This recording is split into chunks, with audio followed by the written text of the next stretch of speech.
Alrighty, welcome back to Interesting as Fork. Let's start off with number 19, Seafoam Frozen with a high shutter speed. So hold on, so is it seafoam that's frozen? Or is it you just took a picture with a really high shutter speed so it looks frozen? Assuming the latter of the two, that's a pretty cool shot. Is that actually what it looks like? Just straight up? No post-production? Anything like that? Dang, that's actually pretty cool. Slow motion stuff is awesome. I want to see this now in like 1,000 frames per second or something. I'm sure videos do exist like that on YouTube, or the slow-mo guys have done it. Hey, slow-mo guys, if you haven't done waves crashing in super high FPS, now's your chance. Design tool allows you to virtually measure volume and other spaces. Wait. Didn't Apple announce that they were doing this like with the new iOS 12 or something? It's like you could actually use the phone in order to use a ruler application in a 3D space using like AR. Yeah, I mean, it's kind of cool, I suppose. The problem is I guess it gives you good approximations, but if you're actually needing to measure for the sake of putting something somewhere, you probably want it to be a little bit more exact. Also, if you're doing actual construction, definitely want it to be more exact, but still pretty helpful for like just a moment's notice. Oh God, I gotta figure out if this is gonna fit in this place and whatever. Humans are like really bad at estimating space too. I tried to give someone an estimate for window dimensions because I need a window replaced, and I undershot it by like 2 feet on a window that's, I don't know, it's like 6 feet by 7 feet or 7 feet by 6 feet. And I undershot by like 2 feet horizontally. I'm bad at estimating. The mountain with a regular sized mug and normal sized wife. But just every time it's either like Andre the Giant or the mountain or something like that, holding a 12-ounce can or a mug.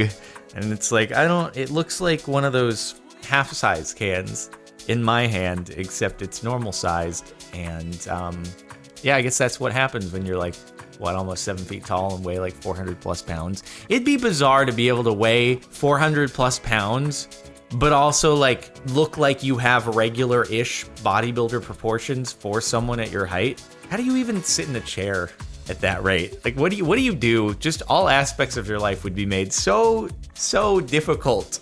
Wouldn't be able to fit in any fun cars, probably break chairs, but it'd also be kind of cool to just be that gigantic. Positives and negatives to every situation. Transforming aluminum cans. Is this thing so hot that it just like, no matter what you throw in there, it's gonna melt? This is some kind of like blast furnace, a miniature blast furnace. You can just throw can after can in there and they just go into an abyss. I like how it just lights on fire as you pour it out. Did you pour that into an anthill though? Because that's...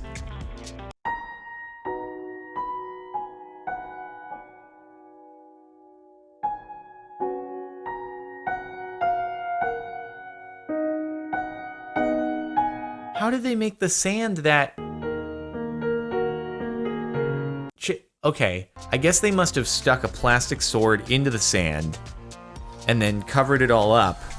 How did they pull it out? How did they pull out the original mold though and then get it? All right, this is kind of mystifying to me. I don't know how they pulled out the original mold without like leaving, without it. And then how did you do that?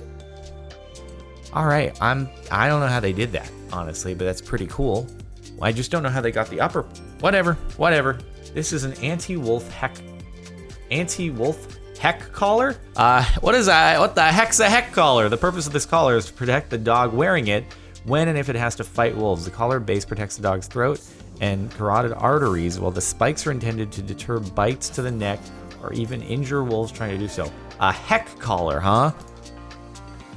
Honestly, that seems kind of hazardous for the dog too, because what if the dog like bends its head forward to try to look down or something? Wouldn't it just run right into the spike?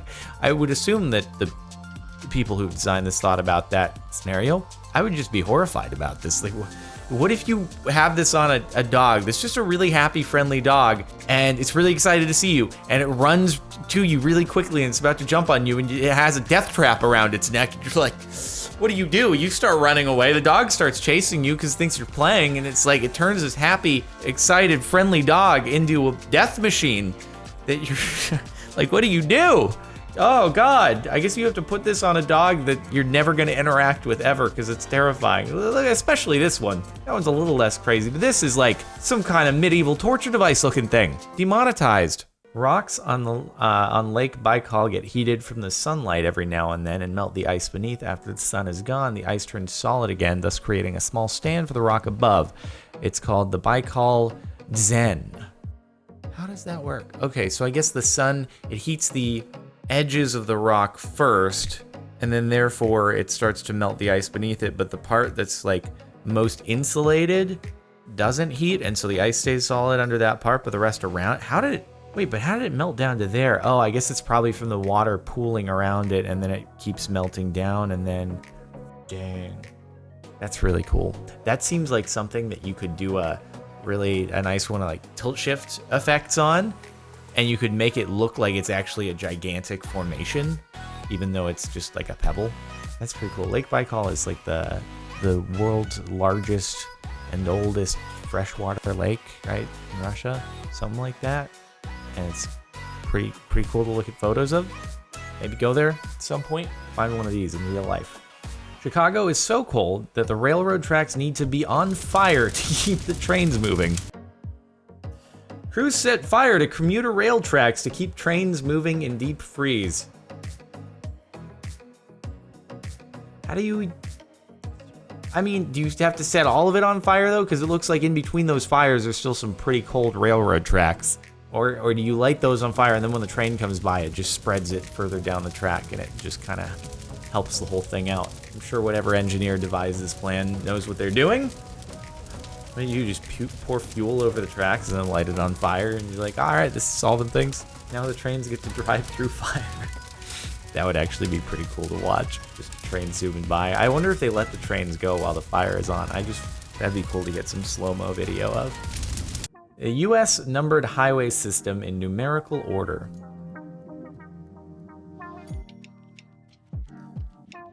Okay. I've always actually been curious how the number system worked. Like, why are they numbered as they are? Is it in the order that they were built? Is it in their point of origination? Because it's like, you just see all the highways spread about, and it's like, why are these named the way they are? Who was just like, oh, this is gonna be the 50 is gonna be over here, and the 51 is gonna be like way over here, going in completely different directions, and it's not sequential at all. But it seems like it starts more East Coast and then moves west, and it kind of goes in that way. And also, I guess this is not the interstate system as per the comments here. I just saw Highway 101 go in. That's Highway 101. Pretty cool. I know that one. Drive on it pretty regularly, and you can take it all the way up to like San Francisco area, or you take one, which is a very pretty scenic drive. A huge leatherback sea turtle making its way to the water. That is an absolute unit. Oh my God. I've seen videos of turtles, and I've even seen a few sea turtles in person in my life. Never have I seen a unit like that.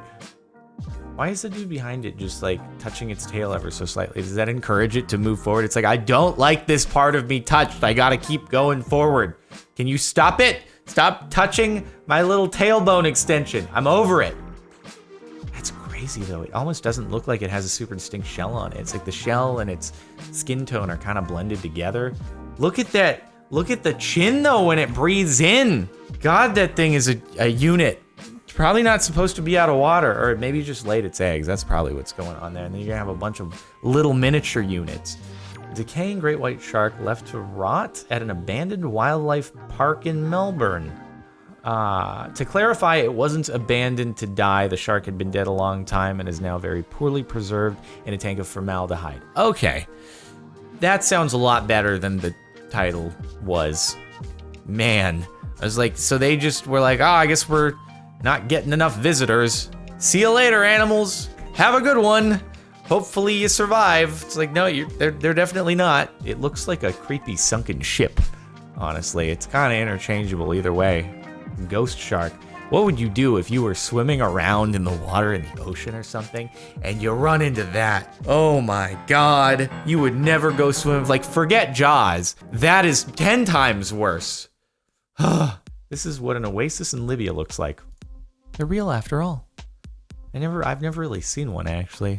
I never had the mindset to be like, let me just go Google what an actual oasis looks like. It was always just kind of a cartoon movie thing for me. You know, you get the mirage and you hope it's an oasis and then you dive trying to drink the water and it's actually just sand because it's a mirage. But I guess they do exist. It looks cool, but it'd probably honestly suck to be stranded there. This framed holographic microscope I got from my grandparents that you can actually look into. I swear we just saw this actually. It wasn't this it was a different one, but it was the exact same thing of like an image with a telescope, and I was talking about the Haunted Mansion. We like just saw this.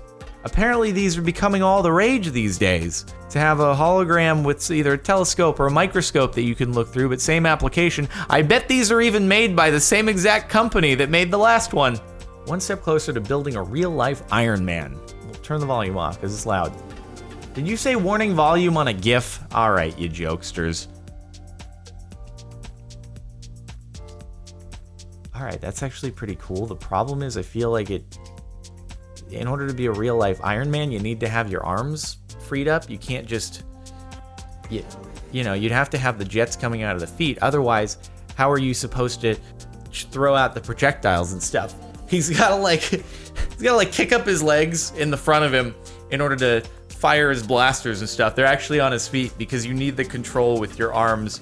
Otherwise, yeah, you probably, if you put the jet boots at the feet rather than up at the back or the arms, really it just needs to be a back-mounted rig. Yeah, I guess the most realistic way to control yourself would be to have it on your arms, wouldn't it? But it makes it a bit of a problem when you have to fire something in front of you. But you know, if we want a real-life Iron Man, we gotta have blasters. Okay? Figure this out, guys. I know you can do it. X-ray of a pregnant dog. It's just, man. I know it's all natural and stuff, but it's like very unsettling looking. Imagine if humans gave birth to litters of babies. Woo boy. That's just a lot to be carrying around, Mom. You must have to eat so much food. You're not eating for 2, you're eating for 20. Like if humans could have litters of puppies, it'd be a good excuse just to eat nonstop. So I mean, that aspect would be nice. That's pretty cool. Cone in a whirlpool. Is it gonna stay there? This is so satisfying. Oh, no. Don't, nope, stay centered. There you go, back on track. You had me worried there for a second. This is amazing. If this isn't cross-posted on top of oddly satisfying, I don't know what else is. There's been something in the back of my mind that's always wondered if something like that would work, but I've just never gone and done it, because why would I throw a perfectly good ice cream cone inside of a vortex like that? All right, everybody. Can you tell me, is this in the northern or the southern hemisphere? Trivia time. I don't actually know the answer myself either. Feel free to inform me of the answer. Oh God, that's so cool. It's -20 in Chicago. This is Lake Michigan. You know it's cold when you have 2 posts on a subreddit having nothing to do with Chicago or Illinois that are about Chicago being cold. That's a wild sight to see. Oh my God. I wonder what you were dressed up in order to even be outside on your balcony in -20 degree weather. Like that's just something I never, and this is Fahrenheit once again. God, that's just so cold. Like that's beyond the cold where you can just run out for a second in a t-shirt and shorts. Right? You would just instantly get delirious and not be able to think about what you were doing, and then you'd probably end up just crumpling on your balcony, just not realizing that all you have to do is open the door to get back in. Oh, stunning opal reveal. Let me guess, you're gonna crack it open and it's gonna be this absolutely beautiful, impeccable gem. I can see that purple in there. Totally it. Oh my God, that's really cool. That's really actually pretty nifty.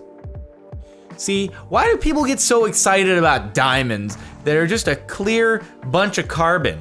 When you can see a thing like this is freaking sparkly and multicolored and amazing looking, where diamonds are just a clear, sparkly thing of carbon lattice. I'm sorry, but diamonds don't excite me at all unless it's in Minecraft and I can build good tools out of it, okay? But otherwise, this is so much cooler. Time flies.